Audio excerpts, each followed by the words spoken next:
dato reportado por el Ministerio de Salud.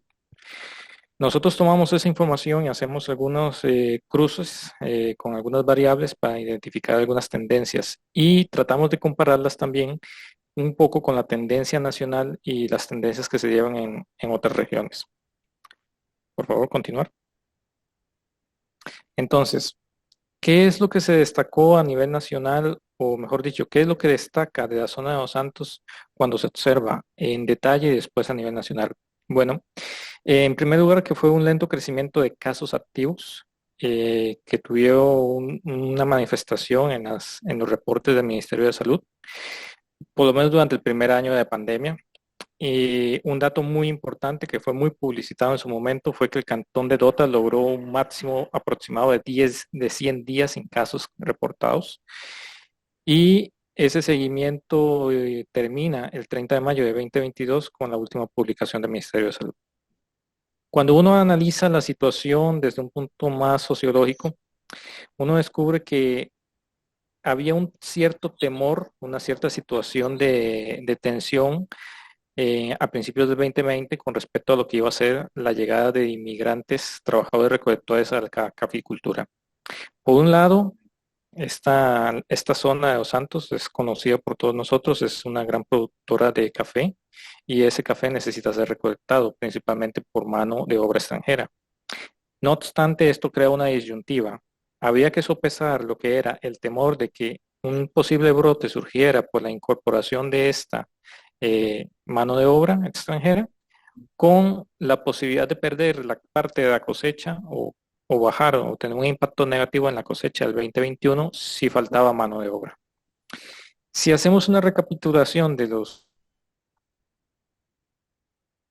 eventos principales de la pandemia, recordemos que más o menos a diciembre del 2019 se dan los primeros casos reportados en Wuhan, en la República Popular China, y que el primer caso llega a nosotros 4 meses después, en el marzo 6, y el decreto de emergencia se da en marzo 16, que declara oficialmente abierta el estado de emergencia por pandemia.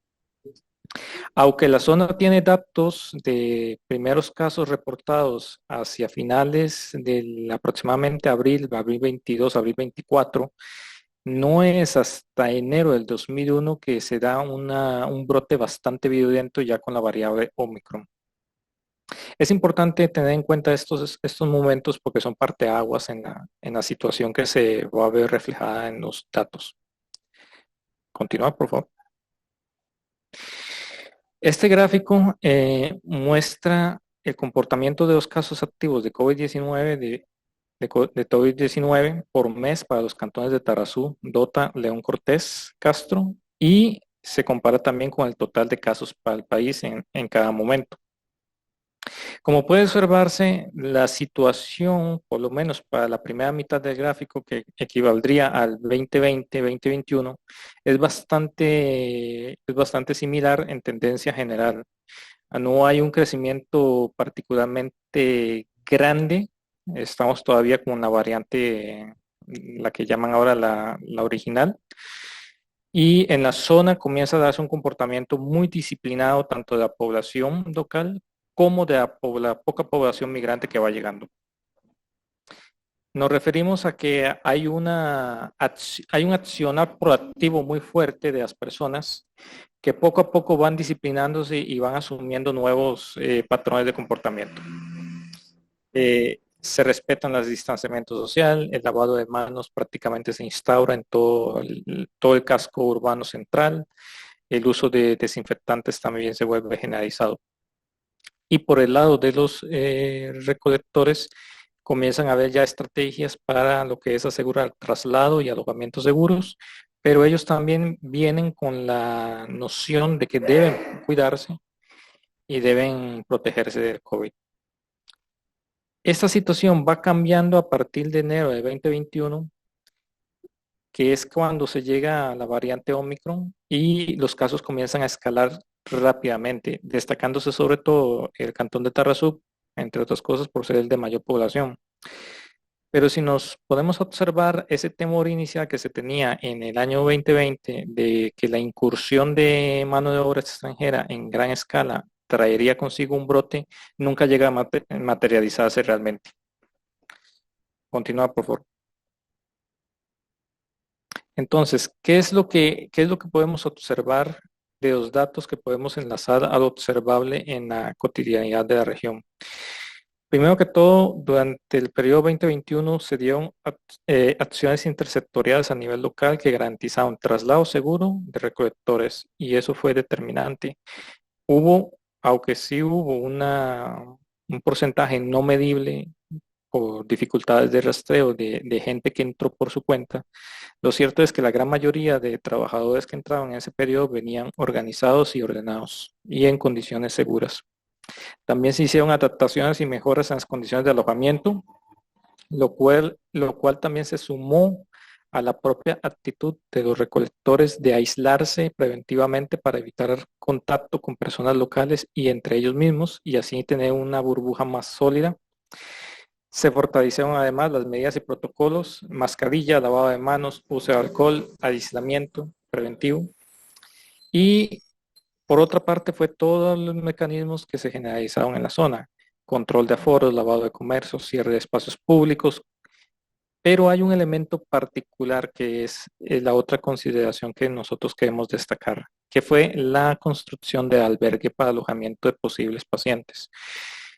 Si bien retrospectivamente esta opción parece haber sido poco utilizada, porque creo que no llegaron más de una veintena de casos que necesitaban aislarse en él, lo cierto es que como instrumento preventivo dio mucha seguridad a la zona para que se pudieran llevar a cabo procedimientos como el traslado masivo de personas. Contar con una infraestructura física en la cual poder tener aislados posibles enfermos y darles atención adecuada en su momento contribuyó muchísimo, tanto política como socialmente, a garantizar una mayor seguridad durante la época del 2021. ¿Qué cambia entonces en 2021-2022, que es el año siguiente? Bueno, la movilización de recolectores se vuelve más abierta. ¿Por qué? Y ya no hay cerco fronterizo, se levantan restricciones, también comienza a haber ya el proceso de vacunación en algunos casos, mecanismos de migración comienzan a liberarse un poco también, entonces ya hay un tránsito más fluido. Por otro lado, ya la intensidad del uso de mascarillas, lavado de manos, alcohol en gel e incluso el aislamiento, que fue muy marcado en el primer año, se detiene y comienza a haber ya una lenta pero sostenida transición hacia situaciones más, por decir llamarlo, de anormalidad. También se va progresivamente aumentando los aforos en comercios, hay mayor movilidad dentro de los mismos cantones, la gente sale más a comprar, a pasear, a visitar y hay menos cohesión social. En ese sentido, hay menos síndrome de panóptico, hay menos acción de vigilancia de unos entre otros como se había detectado en el primer año. Y obviamente ya pasado la situación, valoradas las circunstancias, hacia el final del periodo se da el desmantelamiento del albergue. Obviamente aquí juega mucho en el elemento de la vacunación, que fue el parteaguas que ayudó mucho a crear ese sentimiento de confianza en la población. Continúa, por favor. Este segundo gráfico lo que nos muestra es ese comportamiento de ese brote a inicios del 2021. Si observamos la línea base, que sería esta línea azul, lo que representa es la proporcionalidad de la población de la zona de Los Santos con respecto a la población total del país, que es más o menos el 0.72%. Podemos observar que realmente los brotes no llegaron a manifestarse fuertemente en el primer año, que era cuando había mucho más temor y no había todavía una vacuna que diera confianza. No obstante, ese temor contribuyó mucho a sustentar las medidas disciplinarias de la población, tanto local como extranjera. Y es hasta 2021 que se da ya hacia 2021, 2022, que se dan los brotes fuertes, pero ya están más ligados a un comportamiento que se venía viendo desde el nivel nacional con la inclusión de las nuevas variables.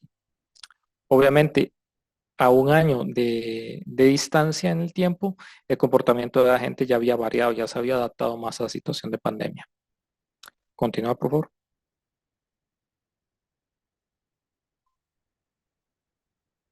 Ujú. Ok. Eh, en conclusión, lo que podemos decir de las consideraciones sobre el comportamiento de COVID-19, de la pandemia por COVID-19 en la zona de Los Santos es, uno, los temores de que hubiesen brotes sostenidos durante el tiempo de cosecha, más que materializarse, lo que ayudaron fue a potenciar el disciplinamiento de las personas a partir de las medidas y los protocolos que se estaban generando a nivel interlocal. Y si bien el brote mayor comienza un año después, este no parece estar relacionado directamente a una incursión de la mano de obra migrante, sino precisamente al comportamiento, primero, de la nueva variante Omicron y segundo, de relajamiento social de las medidas y las preventivas para el comportamiento de la gente. Gracias.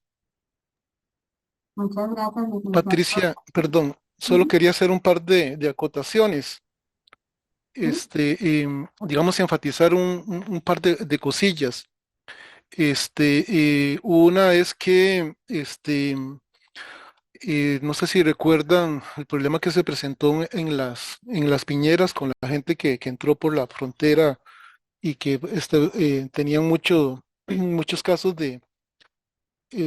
había muchos casos digamos, de infectados. Entonces eso se le dio mucha cobertura a nivel nacional, los medios lo resaltaron mucho, entonces una, generó un miedo a nivel nacional. Entonces es interesante ver cómo los caficultores, y bueno, en general no solamente ellos, se tenía el miedo ese, pero al mismo tiempo la necesidad que se tenía de los migrantes, o sea, había un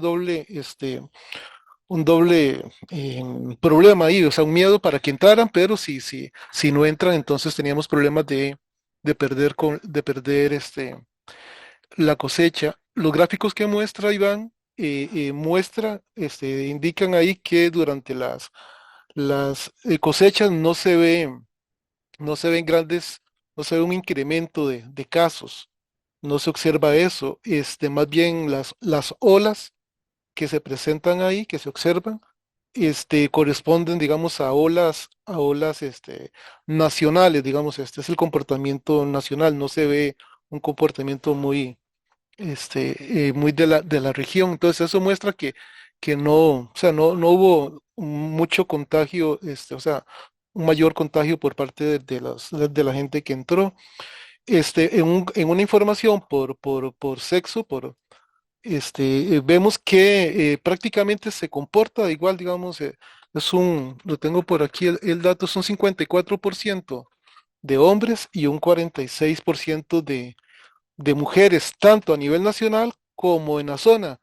Y uno podría decir que en aquel momento entraron más hombres que mujeres, porque como no permitieron la entrada de niños, algunas mujeres se tuvieron que quedar con los niños en sus casas. Entonces se supone que entraron más hombres y que debería haber una mayor contaminación, pero tampoco se observa, digamos, se observa en la zona ningún incremento ahí por entrar más varones. Y finalmente una anécdota que quería, o sea, que me llamó mucho la atención, que es que durante esos primeros meses la gente aquí digamos, en el área metropolitana, pues estábamos encerrados, muchas empresas estaban cerrando, estaban mandando a la gente a la casa y el ICAFE estaba recogiendo una lista de gente que podría ir a recoger el café, que no tuviera trabajo, que quisieran ir a ganarse algo allá y nos decía una de las muchachas ahí de la cooperativa que llamaban pidiendo información sobre cuánto iban a ganar ellos, que si había aire acondicionado, que si había televisor. Entonces, digamos que tampoco podemos contar o se va a poder contar con la gente de la zona metropolitana, digamos, en casos de situaciones de este tipo. Me llama a mí la atención eso que estaban pidiendo ahí, cuáles eran las condiciones laborales y cuánto iban a ganar. Nada más quería acotar esas cosillas. Muchas gracias. Muchas gracias a don Iván y a don Antonio. Sí, ¿cómo se llama? Curiosa el comentario, ¿verdad? En una situación así como la que estábamos pasando. Vamos a seguir con la siguiente presentación, donde vamos a hablar sobre las acciones de la Caja ante la emergencia por el COVID-19 en la zona de Los Santos. La presentación corresponde al doctor Germán Malaquías Calderón Rojas. El doctor es médico de profesión, se cuenta con una maestría en salud pública y epidemiología y es responsable, perdón, de la unidad de vigilancia epidemiológica del CAI de Los Santos por parte de la Caja.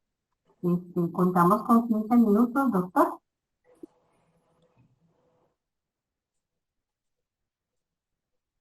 Doctor, me indica si necesita ayuda para que comparta la presentación. No sé si la están viendo ahí, ya. Aún no. Pero podemos darle un momentito al internet, tal vez sea eso.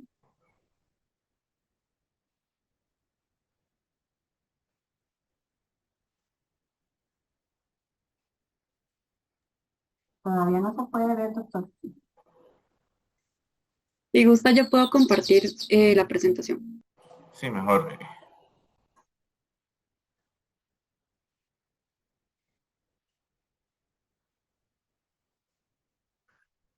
Ok, perfecto.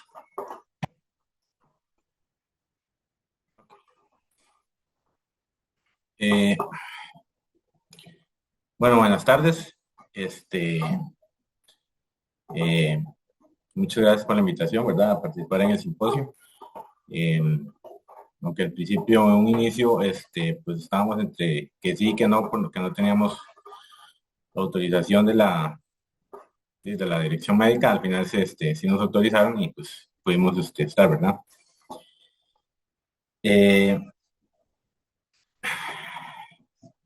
Vamos a ver. Si quiere me la va pasando, entonces. No hay ningún problema. Entonces, bueno, debemos recordar que inicialmente, a finales de 2019, se empezaron a presentar casos de un inicio de lo que llamaban una enfermedad con un síndrome respiratorio, que muchos se complicaban con neumonía, muchos fallecían, allá en China, en Wuhan. Ya en diciembre del 2019, a finales de noviembre del 19 y todo diciembre del 19, la OMS dice que se trata de un coronavirus, que es el SARS-CoV-2, y le ponen y como todo el mundo lo conoce, el COVID-19, que en un principio estuvo confinado básicamente a China, todo noviembre y todo diciembre. A principios de enero, pues los países empiezan a cerrar fronteras, primero Europa, Estados Unidos, y paulatinamente, pues todos los demás, ¿verdad? América Central, América del Sur, y último, pues África, que cerró fronteras. Ahí es donde la OMS emite la alerta de de lo que en ese momento se podría llamar, o amenazaba con ser una pandemia. Y empezaba con las primeras medidas de protección, que usar mascarilla en algunos lugares, sobre todo en los servicios de salud, que lavarse las manos, que evitar conglomerados, que usar o estar en espacios abiertos, etcétera, ¿verdad? Finalmente, cuando la OMS da esa alerta, la alerta pues es acogida o se recibe por el Ministerio de Salud, que es el ente rector en este país de lo que es salud, y el Ministerio de Salud emitió una alerta a todas las entes públicos y privados que se encarguen de la salud. En este caso, la alerta la recibe la Caja a nivel central. Si podemos pasarla.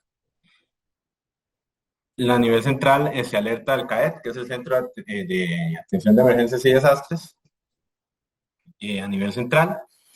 Este mismo analiza la alerta, ¿verdad? Ellos se encargan de analizar la alerta, analizar los posibles escenarios y alertan a los CCO, que son los Centros de Comando de Operaciones Regionales, que va por cada región. Hay uno en cada región del país, y paulatinamente estos pues alertan a los CCO de cada unidad, en este caso el CCO de la unidad de aquí de Los Santos. Una vez que se alerta al CCO, en ese momento pues no habían salido todavía lineamientos, no había, la información pues era lo que salía en las noticias, y más que todo en noticias internacionales, porque no se sabía mucho, y aún en este momento todavía pues hay mucha información que no está clara, ¿verdad?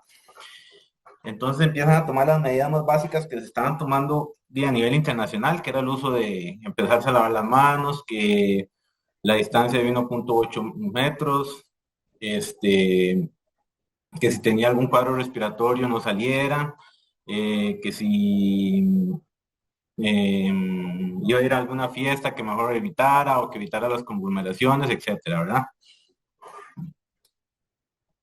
Y estas medidas fueron cambiando conforme el Ministerio de Salud y la Caja fue actualizando sus lineamientos y sus protocolos respectivamente, ¿verdad? Si quiere me pasa por favor. Entonces, una vez que se da la alerta y que se dice que hay que empezar a tomar medidas y a ver qué se hace para contener, o por lo menos para enfrentar o afrontar el virus, a nivel local, a nivel de Los Santos, se empiezan a tomar medidas. Básicamente aquí en la clínica central y en todos los EVAIS, que son 9 EVAIS como tal, y cada uno con puestos de salud, ¿verdad? Entonces lo primero que se hace es que se empieza en aquel momento, y como primera medida, se empieza a adaptar un espacio en el servicio de emergencias para consulta diferenciada. Entonces en un principio había un consultorio en el servicio de emergencias que quedaba un poquito, pues no tan aislado, pero por lo menos quedaba separado de los otros 3 consultorios que se usaban anteriormente usaba la especialidad de medicina familiar para curación de úlceras y todo eso. Eso se trasladó para otro sitio, y empezaron ahí a tomar básicamente las muestras de los sospechosos de COVID, ¿verdad? Sin embargo, estos se empezaron a clasificar en el mismo lugar, se dejaban en la sala de espera, nada más que la sala de espera se separó como con un tipo de cinta, digamos, y se les decía cuando se clasificaban: siéntese en la parte de adelante de la sala, siéntese en la parte de atrás de la sala, ¿verdad? Posteriormente se reorganiza la consulta externa, cuando la gerencia médica y a nivel central dicen que hay que suspender la consulta externa para evitar las aglomeraciones, para evitar que la gente salga, y como medida para ver si se opacaba un poco el virus o la transmisión. Y en este sentido, lo que se hace es que en consulta externa se empieza a tomar las medidas de que se les realiza llamada telefónica a todos los pacientes que tenían cita, y se les llama por día. Básicamente se les llamaba, eran llamados por el médico directamente. Cuando era un adulto mayor, a veces contestaba el familiar, o uno les preguntaba. Pues en aquel momento yo tuve la oportunidad de estar un periodo en un EVAIS, entonces uno les preguntaba que el adulto, cómo estaba el señor, la señora. A veces eran pacientes que sí, se desenvolvían, eran muy independientes, entonces uno hablaba con ellos, uno les preguntaba cómo se sentían, cómo estaban, les hacía las recetas de los medicamentos, y se les decía que al otro día o ese mismo día, digamos, se llamaba en la mañana, ese mismo día mandar a un familiar con la cédula de él, o viniera él con la cédula, y solamente pasar a la farmacia a retirar el medicamento. el medicamento ya iba a estar listo, porque se le decía que pasara dentro de 2 o 3 horas, lo tiempo que iba a tardar farmacia para tener el medicamento. Con eso se evitaba que el paciente llegara, se tuviera que esperar ahí sentado en una sala de espera y las aglomeraciones. También se empieza a consolidar la información cuando empiezan a llegar los primeros sospechosos. Se empieza a consolidar la información en una base de datos, que en un inicio pues era muy bonito y era muy fácil porque eran a principios de marzo, de abril del 20, eran 2 por día, 1 por día, entonces era muy bonito. La base contenía desde el número de cédula del paciente hasta el nombre, provincia, cantón, distrito, síntomas principales, entonces uno iba llenando la base. Esto se tuvo que adaptar a una base más simple una vez que se desbordaron los casos en el 2022, ¿verdad? Posteriormente, ya más tarde, casi un año después, cuando sale la vacuna, se empiezan a organizar las campañas de vacunación. En un principio y casi durante todo el 21 y parte del 22, las campañas de vacunación se centralizaron en lo que fue la clínica central. Se habilitó un espacio que era donde guardaban los técnicos de atención primaria de las motos, sacaban las motos, se ponían mesas, se adaptaban el espacio totalmente y ahí vacunaban. Se hacían campañas de vacunación sábados, se hizo una campaña de vacunación, recuerdo, no sé si fue 1 o 2, en el estadio municipal. Ahí se vacunaron más que todo migrantes, porque fue en época de cosecha del 21 a 22. Y a todo esto se rescata, pues, dentro de las posibilidades y dentro de los recursos que se iban teniendo, que no necesariamente fueron los más adecuados y los más óptimos, la gran capacidad de respuesta y la capacidad de estarse adaptando constantemente cada vez que el Ministerio de Salud sacaba un nuevo lineamiento. Hubo un periodo que el Ministerio de Salud sacó un lineamiento cada 2 meses y había que en muchas ocasiones pues era el mismo y nada más le cambiaban un par de líneas, pero en muchas ocasiones sí cambiaba significativamente. La siguiente, por favor. Lo que fue la comunicación interinstitucional, pues básicamente en el caso de nosotros, la mayor comunicación o casi que la comunicación exclusiva fue con el Ministerio de Salud. Se pasaban las V01, que son las boletas de notificación, se pasaban las fichas de investigación que se hacían al inicio. Tal vez el Ministerio de Salud se daba cuenta de algún caso, entonces se comunicaba con nosotros aquí, que como hacían, ya se les decía que lo mandaran al servicio de emergencias. Tal vez conocíamos de alguna situación de alguien que estaba en aislamiento y pues no lo estaba cumpliendo, entonces se comunicaba con el Ministerio de Salud. Fue comunicación por teléfono, correo electrónico y hasta se hicieron grupos de WhatsApp donde estaban incluidos en algún momento los médicos que estuvieron asignados para la atención o para la consulta diferenciada. Entonces, hubo un momento que el chat funcionaba prácticamente 24 horas. Mensajes con dudas, con preguntas, se pasaba información, etcétera, ¿verdad? Sí fue muy fluida, sí fue, siento que tanto para un lado como para el otro, de mucha colaboración y de entender que se estaba ante algo nuevo y que no todo se sabía en su momento, ¿verdad? La siguiente, por favor.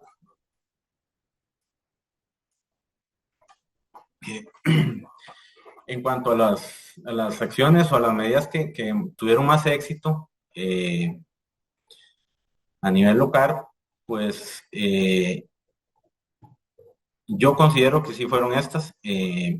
Una actuación oportuna dentro de las posibilidades ante la declaratoria de emergencia de salud pública y la clínica y en general los servicios de salud y el personal médico se fue adaptando poco a poco a cada uno de los momentos epidemiológicos y cada vez que cambiaba el lineamiento pues fueron tomando las medidas necesarias. La adaptación de la consulta diferenciada al servicio de emergencias. Como les dije al principio fue pues poco a poco. Conforme fue avanzando, ya se puso un toldo aparte. El paciente que venía por síntomas respiratorios estaba totalmente aparte del paciente que venía por otro tipo de patologías. Se pasaba por otra puerta, se atendía diferente, se egresaba por otra puerta, o sea, ahí no había contacto con la demás gente. La habilitación de la consulta telefónica no se vais, que fue en su momento pues muy productiva y sirvió de mucho, y se utilizó prácticamente durante año y medio, tal vez un poco más, hasta que a nivel central la caja diera la orden pues de que había que habilitar nuevamente la consulta externa y que hay que continuar, ¿verdad? La coordinación con el segundo nivel, en este caso con el Hospital Max Peralta, para comentar casos, para trasladar casos, para hacer consultas, pues se puede decir que fue muy buena. El correcto uso del equipo de protección personal que se le dio personalmente en los médicos, enfermeras y en los que estuvieron a cargo. Prácticamente pasamos todo el 20 y parte del 21 sin contagio de ninguno de los médicos que estaban en pues contacto más directo, ¿verdad? Y los que nos contagiamos, porque al final creo que todos nos contagiamos, y pasamos sin ninguna complicación, muchos sin síntomas, muchos fue porque fueron contacto de algún otro paciente y había que por lineamiento y protocolo hacerle la muestra y resultaron ser positivos y no presentaron ni un solo síntoma, y entonces esto es de rescatar. Las campañas de educación, de prevención que se dieron, desde el guarda que estaba en la casetilla, que le decía a la gente que se lavara las manos, que usara correctamente la mascarilla, hasta los misceláneos, secretarias, personal administrativo, enfermeras, médicos, todos se encargaban de educar a la gente y de que ver que se cumplieran todas las medidas. Y finalmente las campañas de vacunación, que siempre fueron muy exitosas, particularmente en época de cosecha, que hubieron una o dos campañas de vacunación ahí en el estadio, o sea, fue demasiada gente, y si nos ponemos a analizar los registros de esas campañas, el 90-85% fue de personas migrantes que llegaron a vacunarse. La siguiente, por favor. En cuanto a lo que fue menos exitoso, o en lo que sí hubo un poquito de fallas, yo personalmente considero que no fue directamente responsabilidad de la unidad. Como en todo, hay un exceso de tramitología a nivel central en cualquier institución, y todo esto a pesar de que se declaró emergencia y había orden de hacer las cosas lo más pronto posible, pues siempre había que cumplir con ciertos trámites, y todo esto retrasaba el accionar, ¿verdad? Para la adecuación de la sala de espera, había que pedirle autorización a administración, a la dirección médica, y la dirección médica consultaba a nivel central si se podían separar, etcétera. La distribución de insumos de equipo de protección personal en una época que estuvieron escasos, había que ver de qué forma se hacía para una época que no habían ni botas y usaban bolsas de basura, etcétera, ¿verdad? Y el retraso en activar las plazas duplicadas, o las plazas, o la consulta por las plazas por excepción, que llamó acá en su momento, no llegaron pues en el momento que hubiera sido lo ideal, ¿verdad? La siguiente, por favor. Muy importante, los efectos sobre la salud mental. Bueno, esto lo dividió básicamente en salud mental en la población general y salud mental en el personal de salud, que es pues similar, pero tiene sus diferencias, ¿verdad? En la población en general, cuando empiezan a darse las noticias del COVID, de la alerta mundial, pues empieza el miedo en la gente, el temor a ser contagiado, el temor a que si se contagiaba iba a tener complicaciones, iba a morir, iba a terminar en un hospital. Todo eso empieza a generar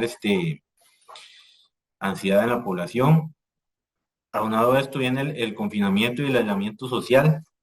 La gente ya no puede salir a la calle como antes, ya no puede hablar con el vecino, con la vecina en cierto sentido, ya no puede salir al parque a hablar con los que siempre hablaba, ya no puede ir al súper y quedarse hablando con el que siempre, las personas que están ahí. Esto empieza a generar ansiedad, esto empieza a generar como una sensación de frustración, miedo. Habían personas que empezaban a presentar insomnio, aumentaron las crisis de ansiedad y más recientemente pues empezamos a ver los trastornos del comportamiento cuando nuevamente nos reintegramos a la sociedad, ¿verdad? Hay más agresividad, los jóvenes estuvieron un año sin ir a la escuela, al colegio, y cuando ingresan, ya no es un secreto que en las noticias salía que todos los días había un pleito en varios colegios, varias escuelas del país, ¿verdad? La siguiente, por favor. Y en el personal de salud, ese estrés y esa carga laboral que se empieza a afrontar, sobre todo al inicio, donde no la cantidad, pues no aumentó tal vez la cantidad de personas que consultaban, pero sí se tardaba más en el proceso de atención, debido a que había que ponerse un traje, había que ingresar a un cuarto de aislamiento, había que tomar una muestra con cierto cuidado, después había que quitarse nuevamente ese traje, había que lavarse las manos. En un momento dijeron que había que quitarse, cuando usted salía de ahí a almorzar o a lo que fuera, había que bañarse y nuevamente vestirse. Todo eso quitaba tiempo y atrasaba un poco la consulta. Esto pues empezó a generar este síndrome del trabajador quemado, y aunque bueno, sí, hubieron tal vez un par de casos de compañeros que terminaron incapacitados por este síndrome del trabajador quemado. No fueron tantos, pero sí se manifestaban en los compañeros que uno les preguntaba o hablaba con ellos, y esa era como la queja principal, o sea, me siento quemado, me siento cansado, me siento, ¿cuándo irá a terminar esto, verdad? Y recientemente, pues, el síndrome de estrés post-trauma, ¿verdad? Mucha gente ya quedó, o muchos quedamos o quedaron con eso de que uy, qué pereza, tengo que tomar una muestra. Y ya no es como antes, ya se pone usted el traje, toma la muestra más ágil, se adquirió cierta agilidad durante estos 2, casi 3 años, y es más rápido. Y estos y que afrontaron este síndrome de manera más marcada, digamos, sí se les nota como que andan a veces con esa cara de cansancio, de agotamiento, ¿verdad? Porque siguen todavía ahí. Entonces, pues ya ahí están. La siguiente, por favor. Doctor Calderón, estamos ya sobre el tiempo, disculpe. Creo que solo queda esta. O una más. Bueno, rápidamente. La disminución, aquí la repercusión en las enfermedades, una disminución en el reporte de enfermedades infectocontagiosas, en los demás virus respiratorios, que son estacionales. En enfermedades diarreicas era muy raro ver un reporte de una enfermedad diarreica durante estos 2, 3 años. En cuanto a parasitosis y en cuanto a enfermedades vectoriales, sí, pueden haber varias razones. Principalmente se puede achacar a que todo lo que llegaba, creo que no solo aquí se le decía es sospechoso COVID y se le hacía la muestra y punto.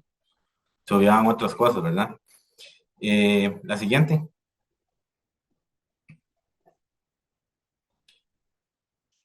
Aquí, ¿qué faltó hacer?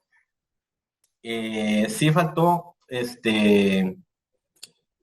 como adecuarse más rápidamente a los cambios, ¿verdad? Sobre todo en el servicio de emergencias, donde era que se captaba todos los sospechosos. Y aquí, especialmente, aprovechar el equipo Prime que se usó para traslados. No sé por qué en la unidad, o sea, pues sí pueden aparecer razones, pero nunca se aprovechó, nunca aparte que hubo anuencia de parte de nivel central de brindarnos el apoyo, pues como que no se le dio de parte de los que se encargaban de coordinar por la importancia necesaria. Eso ha sido muy importante. La siguiente. En cuanto a los que se puede rescatar, a las conclusiones, de la respuesta adecuada y la respuesta oportuna dentro de las posibilidades que se tenían en cada momento y dentro de los recursos que se nos fueron dando, ¿verdad? La importancia en el fortalecimiento de la vigilancia epidemiológica que se vino dando durante toda la época pandemia. El fortalecimiento de la consulta por medios tecnológicos. Se utilizó mucho la teleconsulta, básicamente. Se fortalecieron los programas de vacunación y se intensificaban los programas de vacunación. Y la siguiente.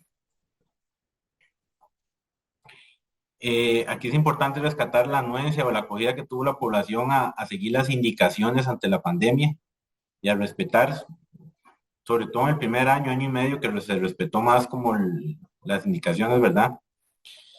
Importante la comunicación y la coordinación tan oportuna y tan eficaz que hubo entre Caja y Ministerio de Salud durante toda la pandemia y hasta la semana anterior o hace 2 semanas que se dejaron de enviar ya documentos. Y podemos rescatar que a pesar de todo, pues podemos decir que sí, pues podríamos estar mejor preparados para un futuro, una nueva pandemia, ¿verdad? Esto sería todo y muchas gracias. Muchísimas gracias, gracias. doctor, por su aporte. Vamos a seguir con la presentación de las acciones del sistema de salud ante esta emergencia como respuesta de San Ramón de Alajuela por parte de la doctora Soledad Elizondo Vázquez. Nuestra compañera es enfermera y labora como supervisora en el área de salud de San Ramón de la Caja Costarricense del Seguro Social. Además, doña Soledad nos comparte que le apasiona la playa y compartir en familia, y que es una abuela orgullosa esperando a su tercer nieto. Así que muchas felicidades, Soledad, y puede iniciar con su presentación.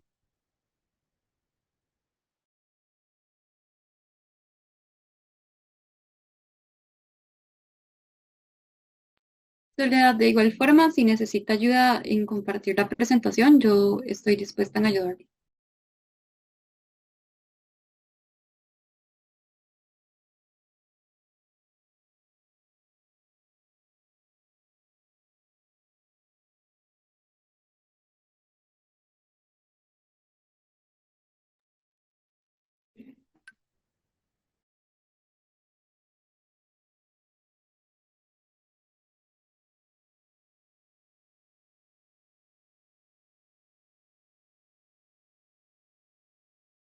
Me parece que la doctora Soledad no se encuentra.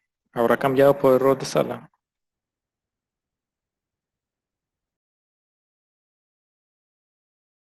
Me parece que seguro tuvo algún problema de internet porque sí estaba al principio.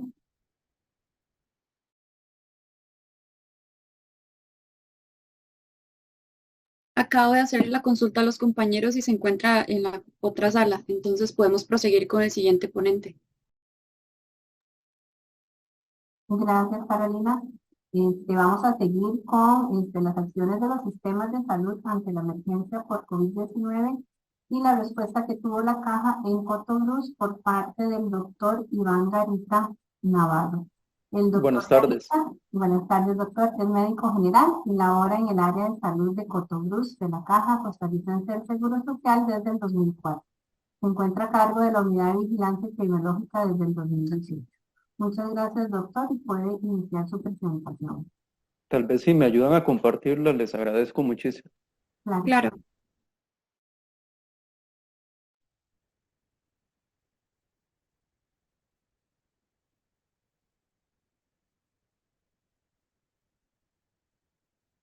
La siguiente, ok. Con respecto a la experiencia de Cotobruz, con respecto a este tema de COVID, voy a explicarles cómo manejamos la situación de COVID aquí en Cotobruz. Les comento, yo soy oriundo de Cartago, y por razones del destino venimos a Cotobruz a trabajar solo por un mes y ya tengo 17 años en Cotobruz y creo que aquí me siento muy bien, igual que en Cartago. Es una experiencia muy bonita trabajar con la población indígena. El trabajar con la población indígena, hay un antes y un después del COVID y la población recolectora de café que llega a esta zona y que nos ayuda muchísimo en este importante proceso. Eh, Les comento que yo también laboro en el servicio de emergencias del Hospital Juana Pirola en San Vito, entonces estoy muy familiarizado con la atención de primer nivel y la atención de emergencias.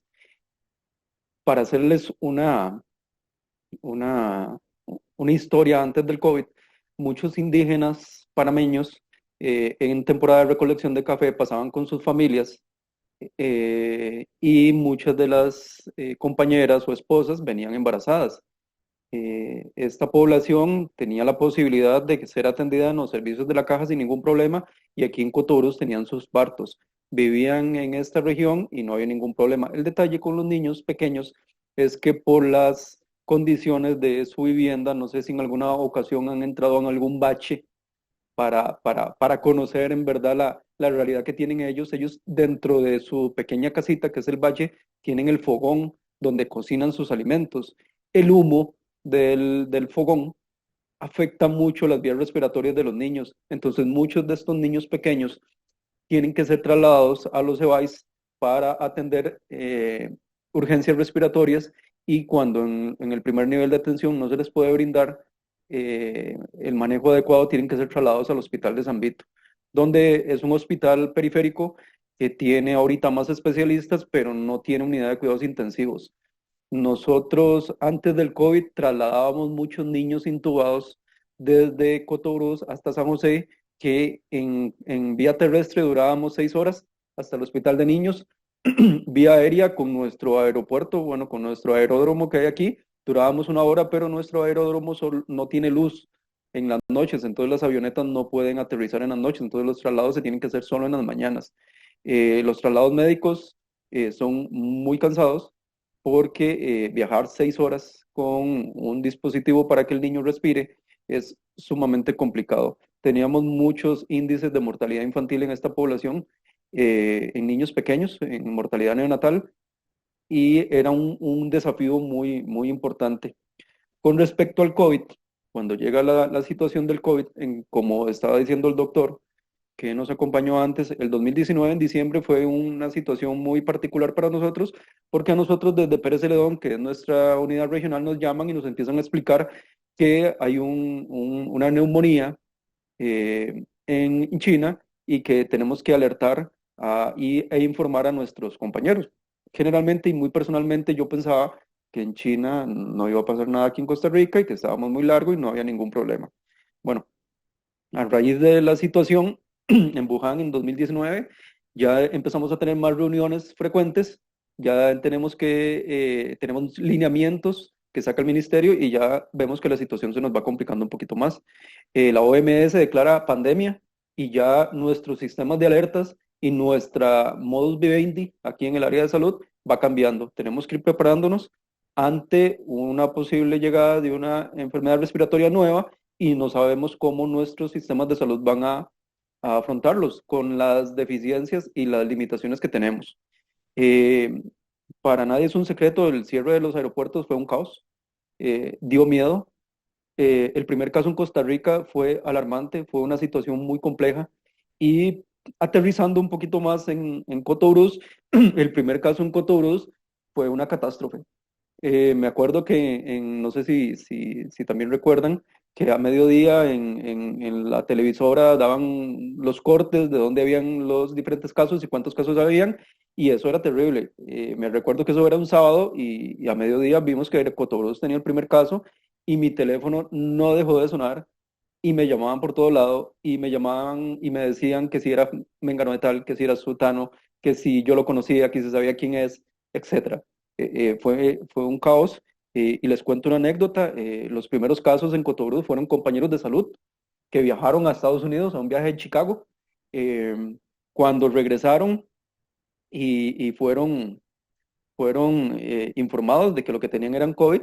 Se presentó una situación muy particular aquí en Cotobruz, donde hubo una persona que amenazó de muerte a estas dos personas con el desconocimiento de que ellos fueron los que trajeron la desgracia a nuestro cantón y que iban a generar un montón de complicaciones. Habían audios del señor amenazando de muerte a los compañeros y a este señor tuvo la fiscalía que atraparlo y hacerle un proceso debido a amenazas muy fuertes contra la salud de los compañeros. Para nosotros es una situación diferente cambiar el chip, empezar a sensibilizar a los compañeros de salud, empezarles a explicar y empezarles a generar un poquito más de conocimiento en estos temas y alertar tanto a la población normal de Cotobruz como a la recolectora de café con estos temas. Si quiere ponemos la segunda diapositiva. Ok, este es nuestro mapa de la región Brunca. Cotobruz es el que tiene a su mano derecha el color verde. Nosotros limitamos con Panamá, estamos muy cerca de Panamá. Nosotros estamos más cerca de Panamá que de San José. Yo puedo ir de aquí donde estoy a la zona fronteriza en media hora. En San José duro 6 horas.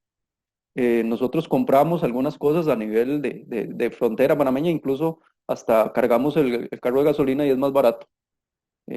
Tenemos esas particularidades, pero tenemos también la otra particularidad que hay un ingreso fronterizo oficial, pero hay ingresos no oficiales para ingresar a Cotobruz. Entonces esa era una limitante para nosotros porque teníamos la posibilidad que se filtrara gente y no se pudiera documentar por los puestos oficiales. Si quieres, seguimos a la siguiente. Ok. Esto, digamos, esta memoria fotográfica creo que habla más que 1000 palabras, donde tenemos que cambiar completamente el chip de la situación de pandemia. La persona verde a su derecha es el director médico. El director médico cambió su trabajo administrativo por ir a sensibilizar, ir a llevar medicamentos, ir a educar a la población indígena sobre esta situación. Lo que tenemos allá cerca de él es la Policía de Migración.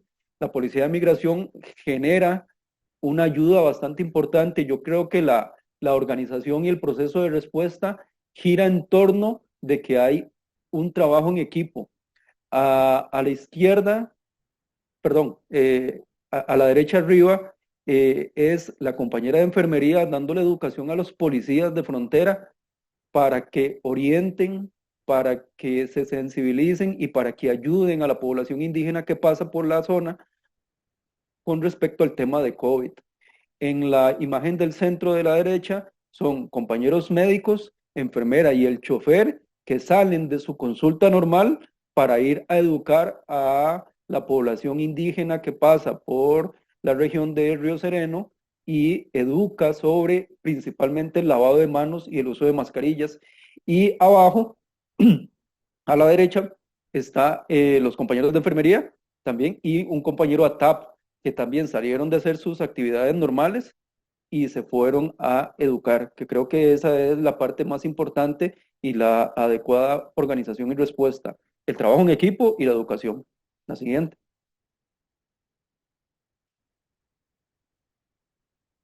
Ok, ¿qué es lo que hacemos en la línea fronteriza donde está migración? El equipo sale y se adapta en un lugar donde está migración y le empieza a la gente primero a educar sobre el lavado de manos. Esa pileta que está a la izquierda arriba es una pileta hecha de última hora para explicarle en Nove a la población que recoge café cuál es la adecuada forma de lavarse las manos. A la izquierda, perdón, a la derecha arriba, lo que hay al frente del señor es una traductora que nos ayudó mucho en el proceso de educación, porque muchos de estos usuarios no hablan español y lamentablemente nosotros no hablamos Nove. Entonces, para nosotros era una gran barrera idiomática no poder darle información básica al paciente. A la izquierda abajo es la función que realiza enfermería midiendo la oximetría de pulso a los niños y a los adultos que pasaban por el cordón fronterizo.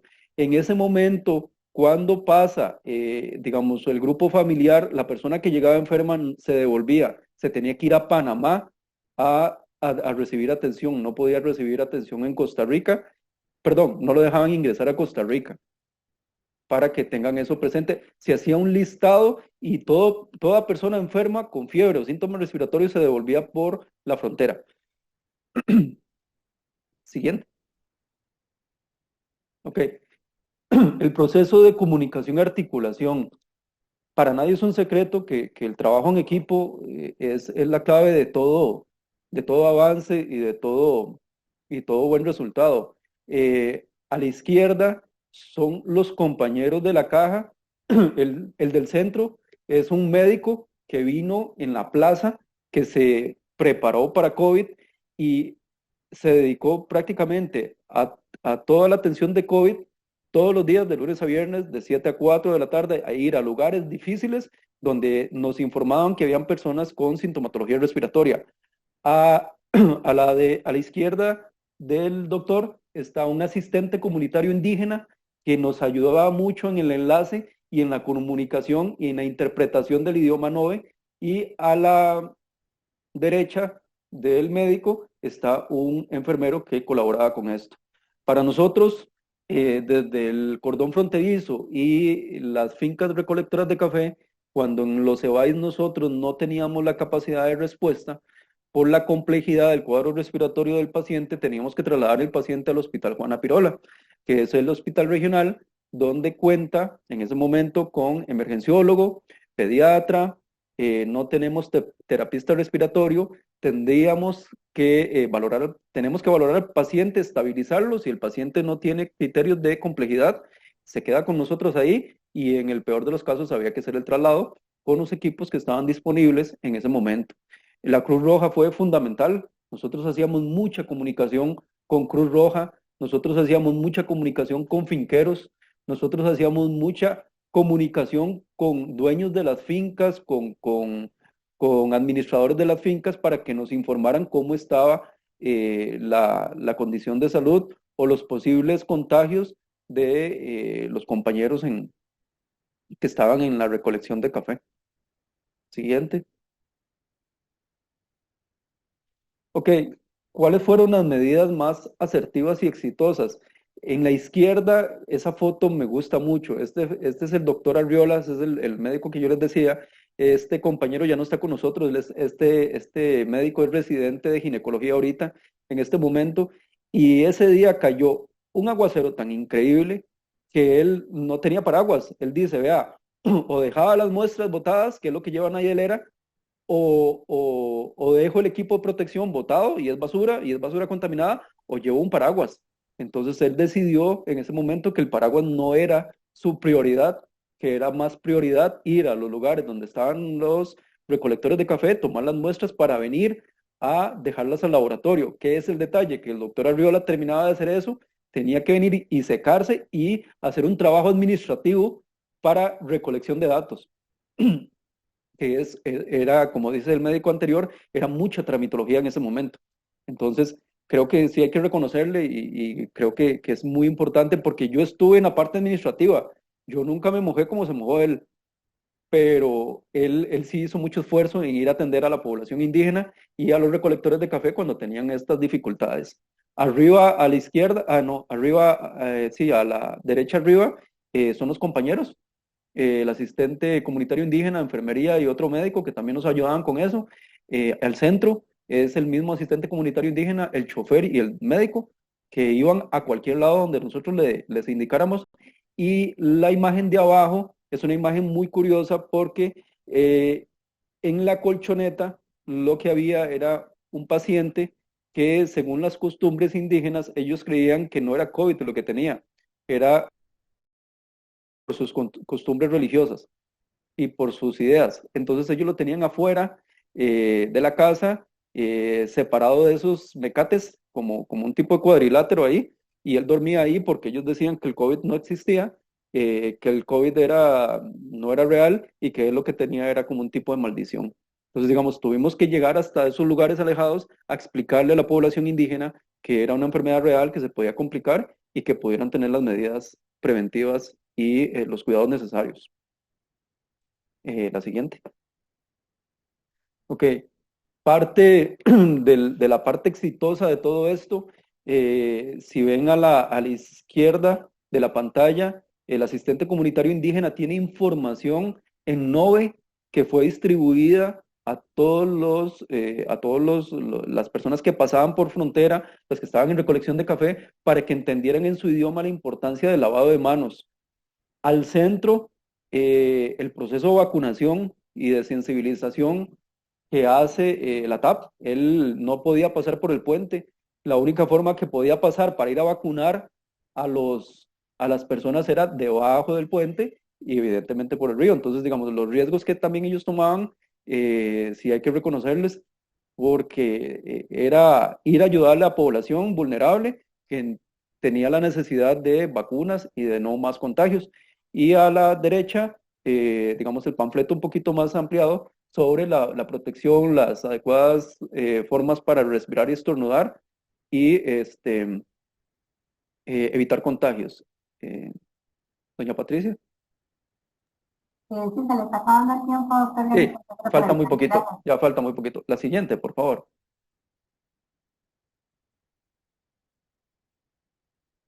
Ok, ¿qué nos faltó o qué no se logró hacer? Bueno, la imagen de la izquierda es una imagen que la población indígena cuando entraba a Levi's usaba la mascarilla, pero cuando salía se la quitaba. Entonces, digamos, no era congruente, digamos, la información que nosotros dábamos con lo que ellos hacían, porque ellos dentro de Levi's sí se la ponían y respetaban, y salían de Levi's y todo el mundo se la quitaba. Entonces, esa fue las debilidades que tuvimos. Y en la parte de la derecha el asistente comunitario indígena le ayuda y le enseña a las mamás y a los niños a lavarse las manos. Lo que no quisiéramos es que este buen hábito se dejara y no siguiera. Esa fue, digamos, la parte que faltó, digamos, el compromiso de todos en seguir con este proceso. Siguiente. Ok, valorar las respuestas del trabajo en equipo, como les dije, es fundamental. A la derecha, la persona que está tomándole la muestra al paciente es una enfermera de aproximadamente 60 años que estuvo con nosotros en la Comisión de Vigilancia Epidemiológica y todos los días que se le ofreció o se le pidió que tomara una muestra, ella nunca dijo que no, y a todas las poblaciones que necesitaba ella podía trasladarse y nunca se quejó. La siguiente. Bueno, esto es un pequeño resumen de las actividades que hizo Cotobruz en la atención del COVID en población migrante y en la población recolectora de café. Es un antes y un después del COVID para nosotros. Aprendimos muchísimo eh, y esta es nuestra reseña fotográfica y nuestras vivencias. Espero que haya sido de su agrado contarles un poquito de Cotobruz. Gracias. Muchísimas gracias, doctor. Definitivamente sí, ilustró muy bien todo el proceso mediante las fotografías y muy impactante. Muchísimas gracias, doctor Garita. Vamos a seguir con la doctora Soledad Elizondo con el tema de las acciones de los sistemas de salud ante la emergencia por COVID-19 como una respuesta de la caja ante la población de San Ramón de Alajuela. La doctora Soledad Elizondo Vázquez, como había indicado, es enfermera, labora como supervisora en el área de salud de San Ramón de la Caja.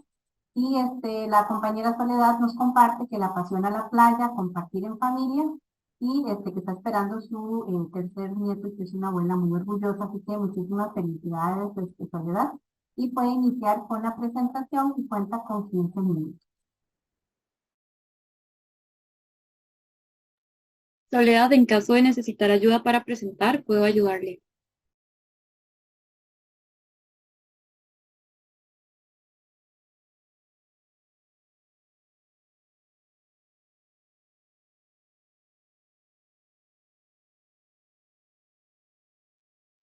Sí necesito ayuda para, ¿cómo se llama? Para compartir. Está bien, ya voy.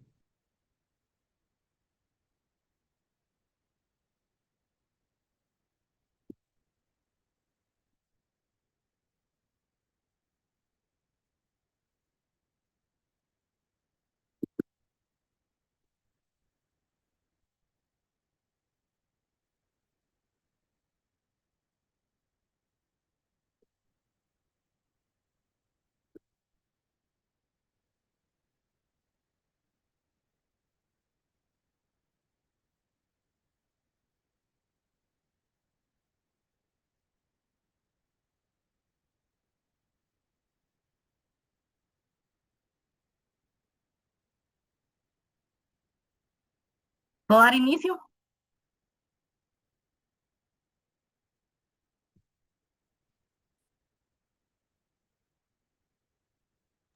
Adelante.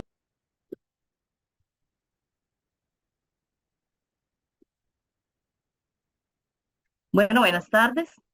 Este, bueno, mi exposición no está tan enfocada hacia la investigación, ¿verdad? Pero sin embargo son vivencias muy claras, ¿verdad? Lo que hemos experimentado a nivel de las áreas de salud, el primer nivel de atención. Entonces, pues nosotros nos, nos tomó como sorpresa, como a todos los costarricenses, ¿verdad?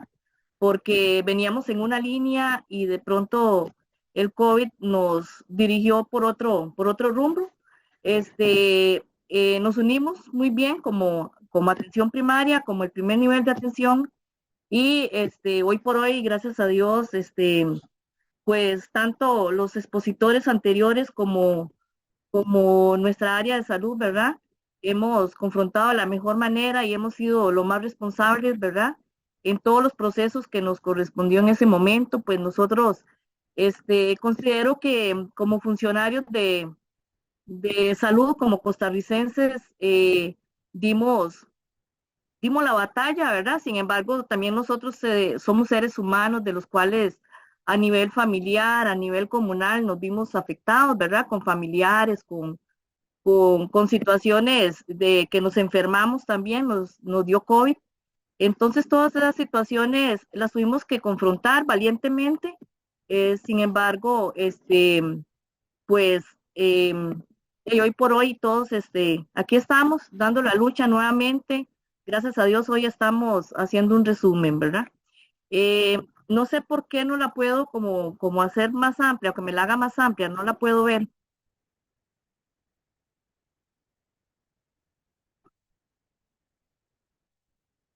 No, eso sería lo más amplio. Casi no la veo. Pero nosotros la vemos bien, sí. Usted sí la ve bien. Sí, nosotros la vemos muy amplia. Entonces yo la voy a seguir desde mi computadora porque no la puedo ver. Ok, ¿usted va a compartir pantalla o continúo compartiendo? No, es que no la voy a compartir, sino que yo la voy a seguir desde mi computadora porque no la puedo ver. O sea, sí la veo, pero no la puedo leer.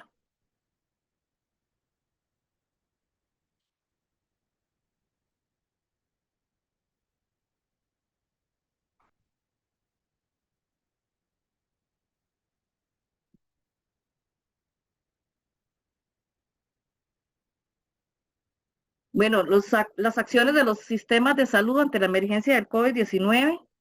Dice que la pandemia del COVID-19 fue uno de los desafíos, obviamente, ¿verdad? Fueron desafíos serios que han enfrentado a la humanidad en tiempos recientes de manera simultánea a la pérdida de vidas y a la profunda crisis de salud en el mundo. Fue testigo de un colapso económico que impactó de manera severa el bienestar de grandes segmentos de la población. En sí seguimos confrontando, ¿verdad? Todas esas crisis y San Ramón, ¿verdad? Que es el cantón del cual yo hoy estoy representando como área de salud, sigue viéndose afectado, ¿verdad? Porque no, muchas familias perdieron sus trabajos, agricultores también, cafetaleros, igual como han mencionado aquí, pues no pudieron hacerle frente a toda la demanda, digamos, de mano de obra porque no se podía contratar. Había muchos paradigmas, había mucho miedo. Entonces, pues nos hemos visto, ¿verdad? En una problemática, pues, social, de acuerdo a lo que nos afectó el COVID. También la parte emocional fue, una de las situaciones, ¿verdad? Que hemos tenido que confrontar. Pues no es fácil para las familias ramonenses haberse quedado sin trabajo y y estar enfermos en muchas ocasiones sin aseguramientos. Entonces, hoy por hoy, ahí seguimos en la lucha, ¿verdad? Desde la parte de atención primaria A mí me corresponde, digamos, en este momento, soy enfermera, me corresponde desde la parte de la coordinación de los ATAP y algunos programas con los auxiliares de enfermería. Entonces, aquí estamos, ¿verdad? Llevando todo paralelamente, porque mientras estamos vacunando COVID, estamos vacunando, como todas las áreas de salud del país, estamos vacunando otros grupos de población de riesgo. Entonces, pero siempre vamos de la mano, ¿verdad? Con la problemática que el COVID nos ha generado y nos sigue generando. Estábamos acostumbrados, ¿verdad? A llevar, digamos, todos los programas prioritarios, como eran las embarazadas, como era posparto, la parte de hipertensión o lo que son las enfermedades ¿cómo se llama? De diabetes y de todos los demás programas que tenemos aquí, las enfermedades crónicas, el control del niño sano, adolescentes, adultos mayores. Sin embargo, al momento de que llega la pandemia, empezamos a llevarlo paralelamente. Sin embargo, pues hubo un momento que le tuvimos que dar prioridad, a lo que fue las llamadas telefónicas, lo que era la detección del COVID, y aquí todo el personal, como le decía el compañero anterior, tanto los médicos, directores, la parte administrativa, obviamente la parte de enfermería, la parte de administración, todos nos unimos para poder llevar adelante, digamos, la problemática que en ese momento vivíamos y que había que detectar a tiempo, que debíamos de vacunar a tiempo, que debíamos de darle seguimiento, ¿verdad? Para poder abarcar la mayor cantidad de población en la parte de prevención y dar esa parte de educación, en la parte de promoción a toda nuestra población ramonense y aledaños, porque la ubicación que tiene San Ramón es una ubicación que llega a mucha población de varias zonas por estar aquí en el occidente, ¿verdad? Entonces, desde todo ese punto de vista tuvimos que abarcar y dar la mayor cobertura. Bueno, aquí es indispensable fortalecer las estrategias de atención primaria. Nosotros tuvimos en particular la parte de enfermería, ¿verdad? Que pues no se nos dio como si una enfermera para que nos ayudara a vacunar, ni una enfermera para que nos llevara la parte de COVID. Entonces, pues nos lo tuvimos que confrontarlo de la mejor manera, como les decía, los demás departamentos se unieron a nosotros, tuvimos la parte de lo que fueron los voluntarios, estudiantes de ciencias de la salud, estudiantes de otros índoles, ¿verdad? Que llegaban como gestores de fila. Tuvimos también lo que fue la parte de trabajo social, tuvimos enfermeras y enfermeros y médicos pensionados que nos ayudaron a ubicar pacientes, que nos ayudaron a hacer llamadas telefónicas, que nos ayudaron en el momento que llegó la vacuna, registrando los pacientes. O sea, hubo demasiada colaboración a nivel de lo que fue San Ramón. San Ramón se caracteriza por la población, es muy solidaria, y cuando nosotros hacemos un llamado, pues ese llamado ha sido siempre muy satisfactorio. Entonces, San Ramón, pues pienso que si bien es cierto que trabajamos muchas horas y confrontamos lo de la pandemia y anduvimos casa a casa, anduvimos barrio a barrio, por las fincas, por los comercios, por todo lado, pues pudimos también, como todos los demás pobladores, confrontar la pandemia.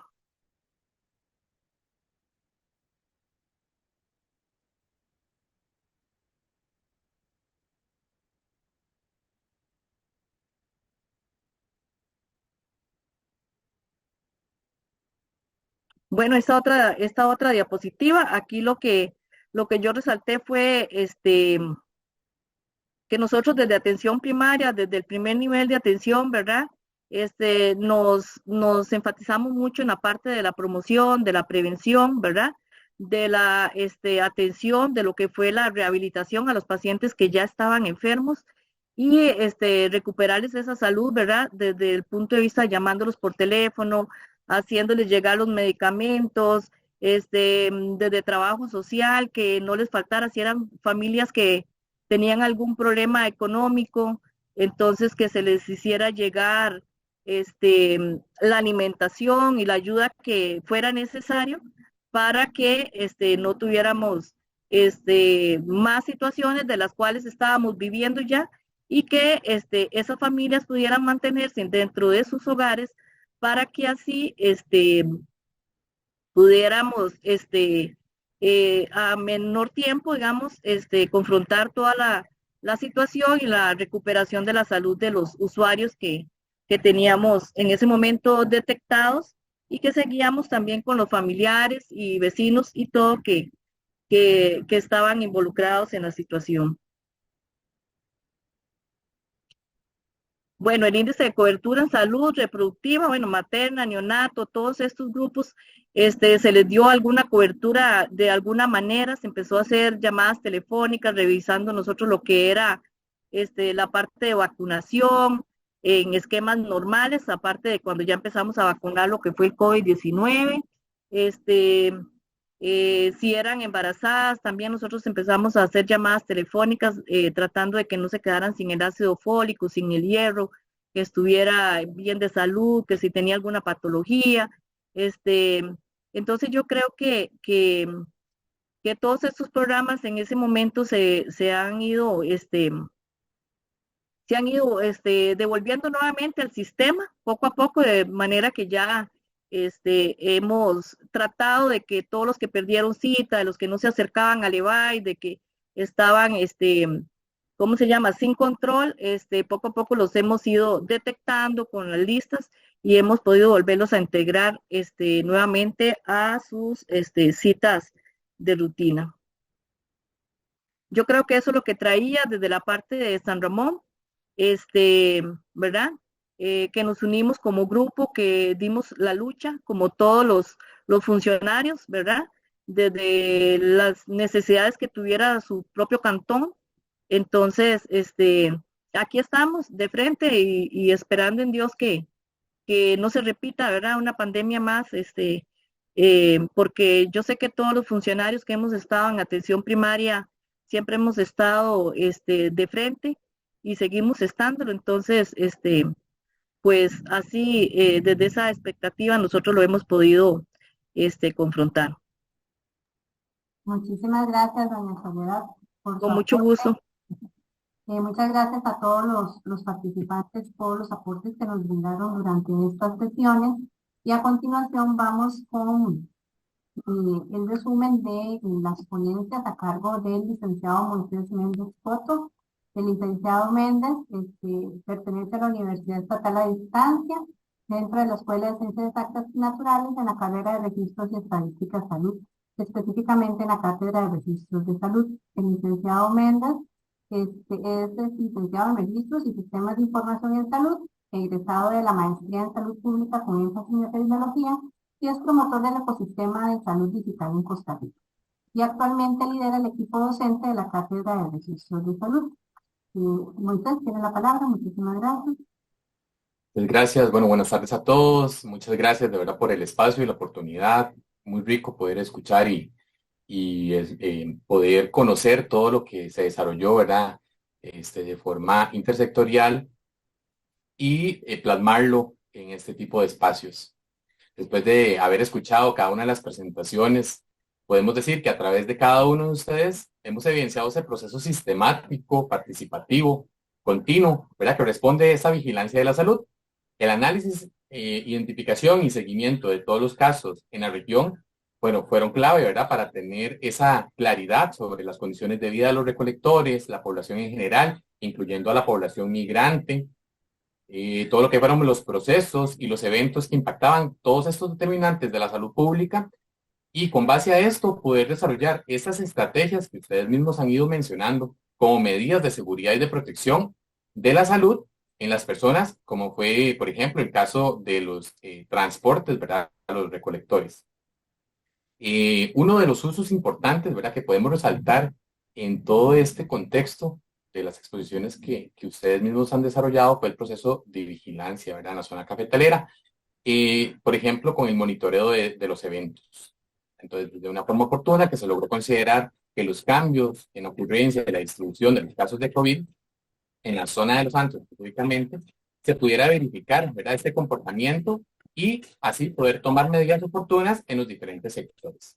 También se reflejan las medidas sanitarias, por ejemplo, el aislamiento, el uso de la mascarilla, el distanciamiento social, el lavado, ¿verdad?, que ya todos pasamos por esto, la forma correcta de toser, de estornudar, ¿verdad?, que fuimos educando también a la población, ¿verdad?, y que efectivamente, bueno, ustedes mismos lo indican, ¿verdad?, que esta población pudo acatar los lineamientos, los protocolos para el mismo cuidado de la salud, y no solo individual, ¿verdad?, sino que colectivamente.